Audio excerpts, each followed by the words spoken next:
नमस्कार, बहुत स्वागत है आपका। आप देख रहे हैं उत्तराखंड लाइव। मैं हूं आपके साथ शिल्पा तोमर। खबर दिल्ली से, जहां सीएम धामी चुनाव प्रचार करेंगे। सीएम धामी दुष्यंत गौतम के लिए दिल्ली के देवनगर में पहुंचेंगे, वहां पर लोगों के बीच जाएंगे, प्रचार करते नजर आएंगे। इसके बाद वो पटेल नगर से प्रत्याशी राजकुमार आनंद के लिए भी प्रचार करेंगे। वहीं चंदन कुमार चौधरी के लिए संगम विहार में वोट मांगेंगे। बता दें आपको, आज दिल्ली चुनाव में प्रचार का अंतिम दिन है, इसीलिए पूरी जोर आजमाइश आज तमाम पार्टियों की तरफ से होने वाली है। और इसी कड़ी में भारतीय जनता पार्टी के स्टार प्रचारक चेहरे के तौर पर मुख्यमंत्री पुष्कर सिंह धामी भी पूरी मेहनत करते हुए जी जान से वहां पर जुटे हुए नजर आ रहे हैं। तमाम जनसभाएं, रोड शोज वहां पर पुष्कर सिंह धामी जिनमें नजर आते हैं और बीजेपी प्रत्याशियों के लिए लोगों से वोट की अपील करते दिखाई दे रही हैं। आज दिल्ली चुनाव प्रचार का अंतिम दिन है। आज शाम 6 बजे चुनाव प्रचार प्रसार सब थम जाएगा और 5 फरवरी को मतदान होने हैं, वोट डाले जाने हैं और 8 तारीख को नतीजे सबके सामने होंगे। तो इस तरह से दिल्ली के दंगल में पूरी ताकत के साथ कूद पड़े हैं उत्तराखंड के मुखिया पुष्कर सिंह धामी।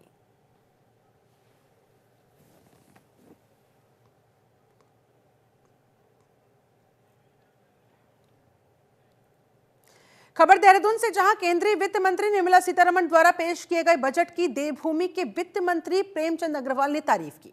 उन्होंने कहा कि बजट बहुत शानदार है। बजट में किसानों का, महिलाओं का, युवा समेत हर वर्ग के लोगों को समाहित किया गया है, उनका पूरा ख्याल रखा गया है। खास बात तो यह है कि टैक्स स्लैब में जो बड़ा बदलाव किया, पीएम नरेंद्र मोदी के मार्गदर्शन में केंद्रीय वित्त मंत्री निर्मला सीतारमण का लगातार ये 8वां बजट है, जो बहुत अच्छा है। उन्होंने कहा, देशवासियों के हर क्षेत्र के लिए इस बजट में प्रावधान किए गए हैं, इसलिए मैं इसकी जमकर तारीफ करूंगा।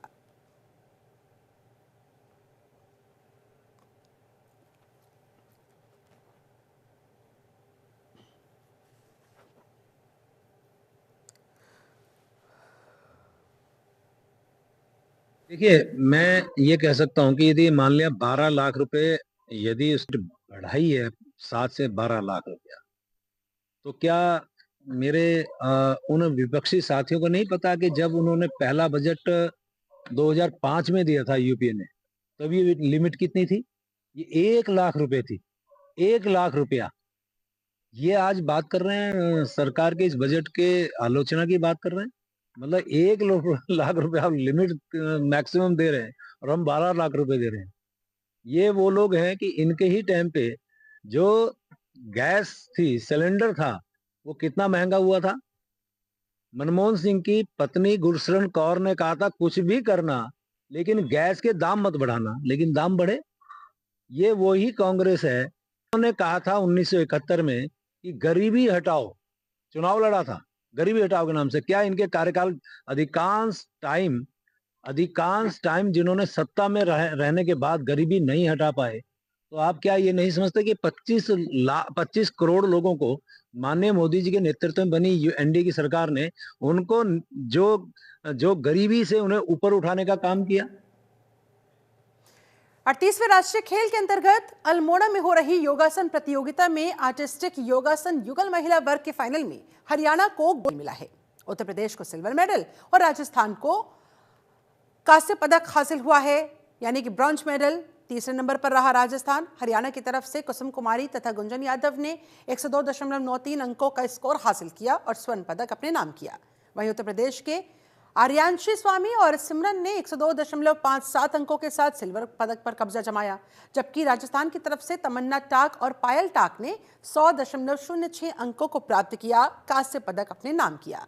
वहीं योगासन प्रतियोगिता में आज ऑटिस्टिक योगासन एकल पुरुष वर्ग की प्रतियोगिता में उत्तर प्रदेश के प्रवीण कुमार पाठक को भी स्वर्ण पदक हासिल हुआ है।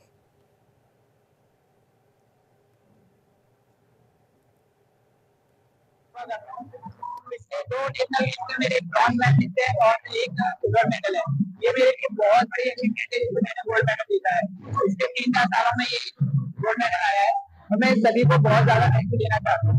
मैं सबसे ज्यादा थैंक यू देना चाहता हूँ मैं उत्तर प्रदेश सरकार को, क्योंकि उन्होंने मुझे यहाँ तक चयनित किया कि मैं उनके लिए मेडल जीत सकूँ।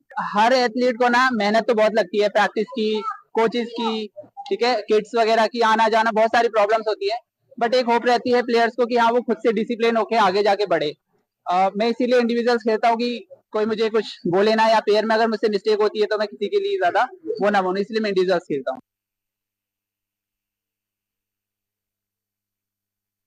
हमारे साथ संवाददाता ज्यादा जानकारी के साथ फोन लाइन पर कनेक्टेड है संजय। कैसे चल रहे हैं नेशनल गेम्स? और देखिए, उत्तराखंड में 38वें खेल लगातार चल रहे हैं और उत्तराखंड के सभी जनपदों में इन खेलों का आयोजन हो रहा है। हरिद्वार समेत तमाम अन्य जनपदों में भी लगातार हम देख रहे हैं कि जो खिलाड़ी हैं अन्य प्रदेशों से आए हुए वो अपना दमखम दिखा रहे हैं। ऐसे में हरिद्वार में भी कड़ा मुकाबला देखने को मिल रहा है। हिमाचल और उत्तर प्रदेश की बात की जाए या फिर पंजाब की बात की जाए तो तमाम जो टीमें हैं वो मैदान में उतारकर अपना दमखम दिखा रही है। इसी के मद्देनजर यहाँ तमाम सुरक्षा के इंतजाम भी किए हैं, क्योंकि जब इस तरह के खेल होते हैं तो प्रशासन के सामने एक बड़ी जिम्मेदारी हो जाती है। यही वजह है कि वहाँ चप्पे चप्पे पर पुलिस की तैनाती देखने को मिल रही है, क्योंकि जो खेल है वो कहीं ना कहीं अपने आप में जो लोग हैं वहां पर लगातार पहुंच रहे हैं। जी, आज का क्या शेड्यूल फिक्स है नेशनल गेम्स को लेकर संजय? देखिए, अगर आज की बात की जाए तो आज जो कल था वो मुकाबला था, यानी कबड्डी का जो फाइनल मैच कल था और आज मैच नहीं है। अगर हरिद्वार की बात की जाए तो कल से फिर जो खेल है वो शुरू हो रहे हैं। 5 दिवसीय खेल होंगे जिसमें कहीं ना कहीं हिमाचल और पंजाब की यहाँ खिलाड़ी भाग लेंगे। जी, अच्छा, खिलाड़ियों की तरफ से किस तरह का रिस्पॉन्ड आ रहा है? आपकी बात हुई होगी, कितने उत्साहित नजर आ रहे हैं, व्यवस्थाओं को लेकर क्या कह रहे हैं? देखिए, अगर खिलाड़ियों की बात की जाए तो जो खिलाड़ी हैं वो काफी उत्साहित देख रहे हैं। साथ ही साथ तो वहां पर भारी संख्या में दर्शक भी पहुंच रहे हैं, उनमें भी जबरदस्त उत्साह देखने को मिल रहा है। क्योंकि कल ही की बात है, हमने देखा है कि महिला वर्ग की बात की या पुरुष वर्ग की बात की जाए तो उत्तर प्रदेश और जो चंडीगढ़ की टीम थी उन्होंने अपना दमखम दिखाया था। हालांकि इसमें जो जीत थी वो कहीं ना कहीं उत्तर प्रदेश की हुई थी। तो ऐसे में जो खिलाड़ी है उनकी जो रहने खाने की जो व्यवस्था है, तमाम सुविधाएं सरकार की ओर से दी गई, तो उसकी भी कहीं ना कहीं यहाँ पर जो खिलाड़ी हैं वो सराहना कर रहे हैं। जी, अब चूंकि देखिए ये गौरव की बात है, सौभाग्य की बात है कि उत्तराखंड के अंदर इस बार जो ये नेशनल गेम्स आयोजित हो रहे हैं, मैं बात करूं उत्तराखंड टीम की तो उनका परफॉर्मेंस कैसा रहा अलग अलग खेलों में? देखिए, अगर हरिद्वार की बात की जाए तो हरिद्वार में उनका परफॉर्मेंस अच्छा नहीं रहा है, क्योंकि जो सेमीफाइनल था उस तक भी उत्तराखंड की टीम नहीं पहुंच पाई थी। क्योंकि लगातार हम देख रहे थे जो अन्य प्रदेश की टीम थी वो अपना दमखम दिखा रही थी, लेकिन सेमीफाइनल तक भी यहाँ उत्तराखंड की टीम नहीं पहुंच पाई, जिससे कहीं ना कहीं जो खिलाड़ी थे वो निराश नजर आए। इसके अलावा अगर अन्य प्रदेशों की बात की जाए तो वहाँ के जो खिलाड़ी पहुंचे थे, महिला वर्ग की बात की जाए या पुरुष वर्ग की बात की जाए तो उनमें जबरदस्त उत्साह यहाँ पर देखने को मिल रहा था। जी, कुल मिलाकर खेल भावना के तहत निराश नहीं होना है, लगातार मेहनत करते जाना है, आगे बढ़ते जाना है। बहुत बहुत शुक्रिया आपका संजय पुंडेर इस पूरी बातचीत के लिए, जानकारी के लिए। उधर हरिद्वार के थानों को अब कैश नहीं बल्कि बैंक खातों में धनराशि मिलेगी। जिले के 17 थानों और कोतवाली को अब खर्च करने के लिए नगद धनराशि नहीं दी जाएगी। नई व्यवस्था के तहत सभी थानों के लिए बैंक खाते खोलने के निर्देश जारी कर दिए गए, जिससे अब धनराशि सीधे उनके खातों में ट्रांसफर होगी। जिले में सबसे पहले सिरकुल थाने का बैंक खाता खोला गया है, जबकि अन्य थानों और कोतवाली के खाते खोलने की प्रक्रिया भी शुरू कर दी गई है। अब तक पुलिस टीमों को अपराधियों की धरपकड़ के लिए धनराशि कैश दी जाती थी, नगद में दी जाती थी, लेकिन अब इस सिस्टम को हटाया जा रहा है। अब इस व्यवस्था को और ज्यादा पारदर्शी बनाने के लिए, प्रभावी बनाने के लिए डिजिटल ट्रांजैक्शंस को अपनाया जा रहा है।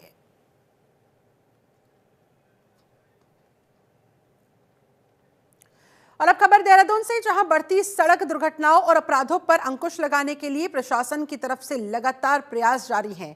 पुलिस द्वारा चप्पे चप्पे पर नजर रखने के लिए सीसीटीवी कैमरास लगाए जा रहे हैं। वहीं जिलाधिकारी ने जगह जगह लगे सीसीटीवी कैमरों के निरीक्षण के लिए कोतवाली में निरीक्षण कक्ष का उद्घाटन भी किया। पुलिस का मानना है कि शहर में बढ़ते अपराध और दुर्घटनाओं को रोकने के लिए ये कोशिश कारगर साबित होगी। क्रम होता है या कोई जरूरत महसूस होती है तो उसके हिसाब से पुलिस और प्रशासन वर्क करता है। एक घटना हुई थी जिसका संज्ञान लेकर यहाँ पर जो है ये बात आई कि महिला सुरक्षा को और सुदृढ़ किया जाए। इसको देखते हुए प्रपोजल जिलाधिकारी महोदय को दिया गया और आज उनके सौजन्य से जो है इस पूरे क्षेत्र की मॉनिटरिंग के लिए कैमरे भी लग गए हैं। यातायात मैनेजमेंट के लिए साथ ही साथ स्पीकर्स भी लगे, माइक भी लगे। वहां पर अगर कोई यातायात बाधित कर रहा तो यहीं से बैठकर एक कंट्रोल रूम से यहीं कोतवाली से इसको कंट्रोल किया जाएगा। जो भी हमें जरूरतें महसूस हो रही है, आमजन को सुरक्षा की दृष्टि से ज्यादा जरूरी है, पुलिसिंग के लिए जरूरी हो, और देखा जाए यातायात व्यवस्था के लिए बहुत सारी चीजें जो इनिशिएटिव लिए जा रहे हैं। अब चूंकि सारी चीजें प्रोसेस में है, आने वाले 1 से 1.5 महीने में मुझे लगता है कि सारी चीजें जब धरातल पर उतर जाएंगी, ऑपरेशनल हो जाएंगी, तो जो बेनिफिट्स हैं वो आमजन को मिलेंगे। खासकर यातायात और ट्रैफिक रेगुलेशन को लेकर मुझे लगता है जो फोकस है उस पर हमें ज्यादा आसानी होगी। जब इनिशिएटिव से अक्सर नतीजे इनकरेजिंग आते हैं, तो लगातार जॉइंट विजिट्स की गई थी, न सिर्फ पल्टन बाजार की बल्कि कई सिटी के जो चोक पॉइंट्स हैं, वल्नरेबल स्पॉट्स हैं, वहाँ पर traffic lights, cameras, loud speaker systems, road dividers और कहाँ पर चौक चौराहे नए बनने हैं, इन सभी इनिशिएटिव्स पर कार्य गतिमान है। जैसे आज हमारे कैमरास ऑपरेशनल हो गए हैं, हाईटेक कैमरास हैं और लाउड स्पीकर सिस्टम्स हैं, डिजिटल पीए सिस्टम्स हैं। इसी तरह से हमारे कुठाल गेट और दिलाराम साईं मंदिर पर पब्लिक को हम कंजेशन से रोक पाएँ, ट्रैफिक रेगुलेट कर पाएँ, अच्छे चौंक्स बनाए जा रहे हैं। आईएसबीटी पर जो फ्लाईओवर है उसका लेफ्ट कट कारगिल के लिए खोला जा रहा है। खबर देहरादून से, जहां डॉलर और लाखों की डकैती के मामले में 7 लोग गिरफ्तार हुए हैं। उत्तरकाशी निवासी एक व्यक्ति से लाखों की डकैती की गई। इस घटना को अंजाम दिया गया। गिरफ्तार आरोपियों में 3 पुलिसकर्मी भी शामिल बताए जा रहे हैं। पुलिस की आरोपियों से पूछताछ लगातार जारी है। आज आरोपियों को कोर्ट में पुलिस की टीम पेश भी करने पहुंची। और शर्म की बात यह है कि इसमें खाकीधारी यानी कि जो पुलिस ऑफिसर से कुछ वो भी इन्वॉल्व बताए जा रही हैं। फिलहाल आज आरोपियों को कोर्ट में पेश करने के लिए पुलिस की टीम लेकर जाएगी। लाखों की डकैती के इस मामले में 7 लोग गिरफ्तार किए गए हैं।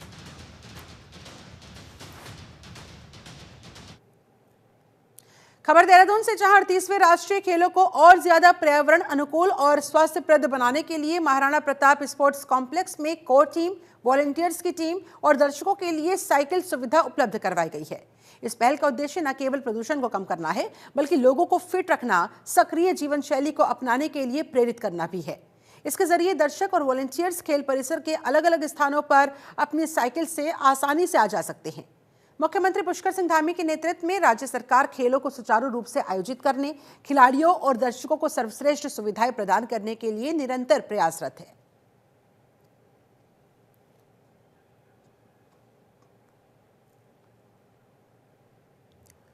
देहरादून में महिला अपराध को देखते हुए उत्तराखंड पुलिस संवेदनशील है। पुलिस के मुताबिक कई मामलों में महिलाएं थाने या फिर चौकी में आने में थोड़ा डर महसूस करती है, असहज महसूस करती है। इसी बात को ध्यान में रखकर दून पुलिस ने कई स्थानों पर महिलाओं की सहायता के लिए पिंक बूथ बनाई है, जहां पर आकर महिलाएं आसानी से अपनी परेशानियों को बता सकती हैं, जिस पर पुलिस तुरंत कार्रवाई करे और महिलाओं की सुरक्षा को सुनिश्चित किया जा सके।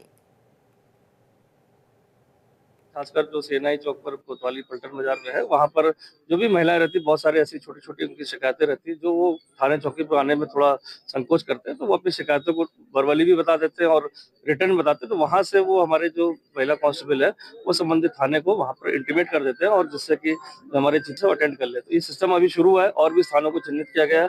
तो थाना क्षेत्रों में जहाँ लगता है आवश्यकता है पिंक बूथ की, उनको भी आने वाले फेज में हम उसको अगले माह तक कोशिश है कि उनको उन जगहों पर लगा दिया जाए। उधर देहरादून में जिलाधिकारी ने दिव्यांगों और बुजुर्गों की सहायता के लिए नई पहल किए जाने के निर्देश दिए। उन्होंने कहा कि अपनी समस्याओं को लेकर कलेक्ट्रेट में और तहसील में पहुंचने वाले बुजुर्गों और दिव्यांग फरियादियों के लिए वाहन सुविधा मुहैया करवाई जाएगी, जिससे उन्हें विभागों में जाने में सहूलियत होगी। उन्होंने जनता दर्शन में आने वाले बुजुर्ग और दिव्यांग फरियादियों की समस्या को देखते हुए ये सुविधा मुहैया करवाने का फैसला लिया है। एक डेडिकेटेड वाहन का ऑर्डर प्लेस कर दिया गया है। हमारे यहाँ पर बुजुर्ग काफी संख्या में आते हैं, दिव्यांगजन आते हैं, जिनकी कई समस्याएं होती हैं। विमेन सेल में उनको एस्कॉर्ट करना पड़ता है, सीनियर सिटीजन सेल में भेजना पड़ता है, विकास भवन में हमारे जितने भी social benefit schemes related departments हैं उनके यहाँ पर भेजना पड़ता है। समाज कल्याण ऑफिस है या अन्य हमारे जितने भी जनपद में विभाग हैं, तो अमूमन ये देखा गया है कि बहुत से केसेस में उनके साथ कोई सहायक नहीं होता या उनके पास साधन नहीं होता जाने का, तो उनको फैसिलिटेट करने के लिए ये सुविधा विकसित की गई है और विद इन 10 और 15 days this will be operation. Uttarakhand live में फिलहाल बस इतना ही। बने रहे जनतंत्र टीवी के साथ।